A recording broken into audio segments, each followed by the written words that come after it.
video isn't going to zoom in on China's many failures as a communist regime, just their social credit system. China's social credit system is a government program being implemented nationwide to regulate its citizens' behavior based on a point system. Under this system, citizens are ranked in different areas of civil life using data collected from court documents, government or corporate records, and in some cases, citizen observers. So, picture your life in a place where everything you do, what you buy, how you behave, is tracked.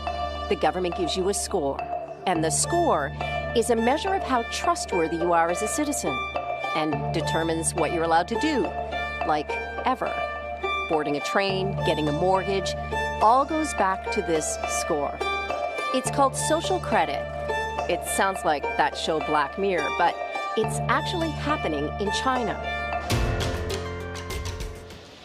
They're constantly monitored by facial recognition cameras that are able to instantly put a face to a name.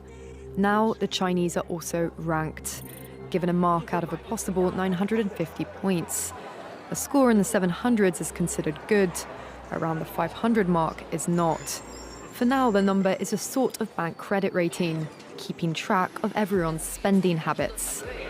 I think being ranked is a good thing. A society has to have rules. It forces us to be well-behaved. It may seem scary, but it's just like that here. We're used to it, and anyway, we don't have a choice. But in an effort to keep all of its subjects in line, Beijing is taking the system a step further in 2020. It's aggregating data gathered by banks, private companies, and the state to rate if someone's a good or bad citizen.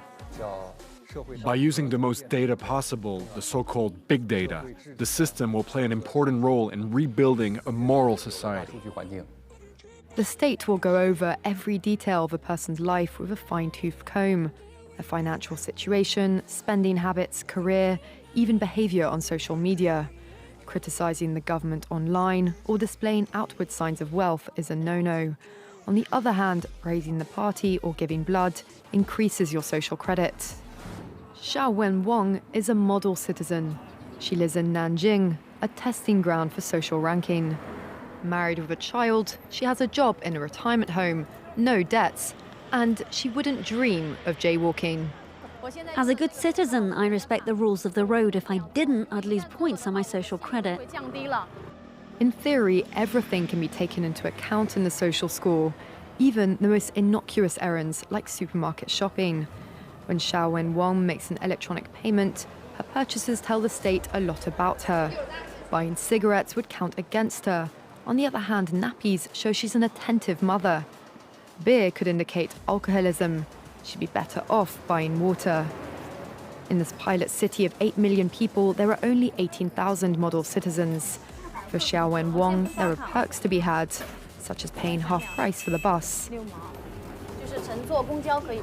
I get discounts for all public services, even at museums. And the library is free for me, thanks to my score. Surveillance network in the world, and plans to expand it to more than 600 million cameras over the next 2 years. With the rise in facial recognition and artificial intelligence, it feels more like someone is watching all those cameras at all times.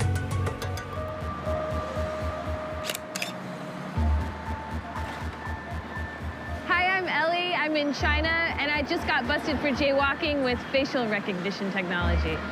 Stations like this one are part of a new plan by the Chinese government to publicly shame citizens caught breaking the law.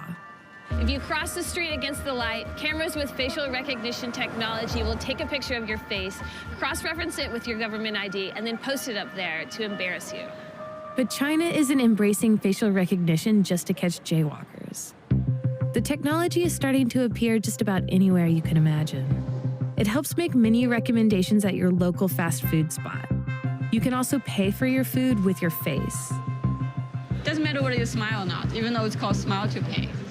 Even if you are wearing a wig or have a heavy makeup, it will still recognize you. It even curbs waste of toilet paper at public bathrooms.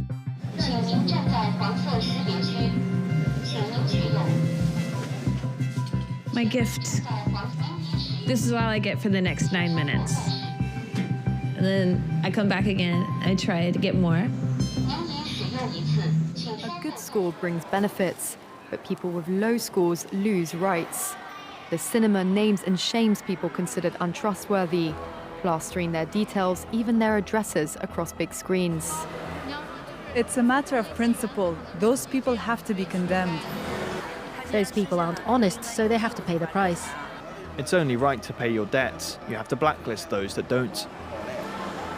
The Supreme Court has created a blacklist for so-called bad citizens, those whose ratings have dropped to 0. On it are companies, but also 23 million people to date.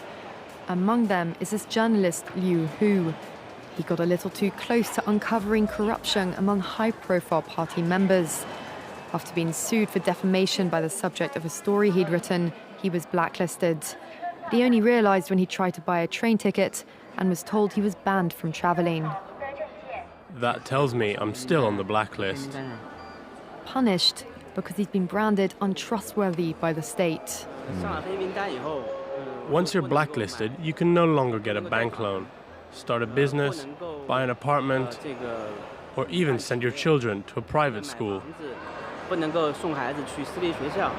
Liu Hu is among a tiny minority of people who have dared to criticize the system, which some are calling a digital dictatorship. I worry, because I think many people like me will be deprived of individual freedoms, and all of us will live with restrictions of one kind or another. After our meeting, Liu Hu learned that his name had been removed from the blacklist, but he still has a long way to go if he doesn't want to languish at the bottom of the social credit hierarchy. That's right. It's correct. You know, because China they don't admit any fault ever. Whenever anything goes wrong, they cover everything up, and there's so many people that criticize the government in China, and they just wind up getting ghosted. They just disappear. They vanish. Yeah. They never hear from him again. No one knows what to do. I mean, that's how they run things over there. What scares me is that if we give in to that kind of like, they have apps on their phone right now that give them a social score. You know, so like if you jaywalk, you lose points. Oh yeah, I've heard about that. Oh yeah, and some guy said his social score was really bad, and people, it's almost like Minority Report because everyone almost can like find your Black social Mirror. score. Yeah, like that. It's scary. And if we give into that kind of surveillance over here, there's a real dark end to all that stuff. There's a real dark end. The bright side is you're like, oh, well, maybe everybody will keep their shit together and be nice. Or maybe the government will be watching every goddamn thing you do all day long and hold that over you. And then they'll use that in order to gain more political power. That's just as possible and more likely. Or if your social score is like manipulated or wrong. The downside is a lack of freedom. And that's the whole reason why the United States is so innovative. The whole reason is this we have this spirit over here, this spirit of freedom, you know, that we can do more, we can get more shit done, we can come up with ideas. We celebrate this sort of creative, the sort of creative spirit that we think of when we think of the United States. We think of freedom, we think of creativity. There's so much innovation done over here. The moment you start clamping down on people and taking away freedom, you're also going to take away that creativity. You're also going to take away that innovative thought mentality. You're going to make people scared. And you're going to do it just so that you can control them. And it's the worst. Like one of the things about the United States that makes it so great is that we have the ability to criticize our government. We have the ability to talk shit. And that keeps people in check. One of the things about the United States that makes it so great is that we have the ability to criticize our government. We have the ability to talk shit. And that keeps people in check.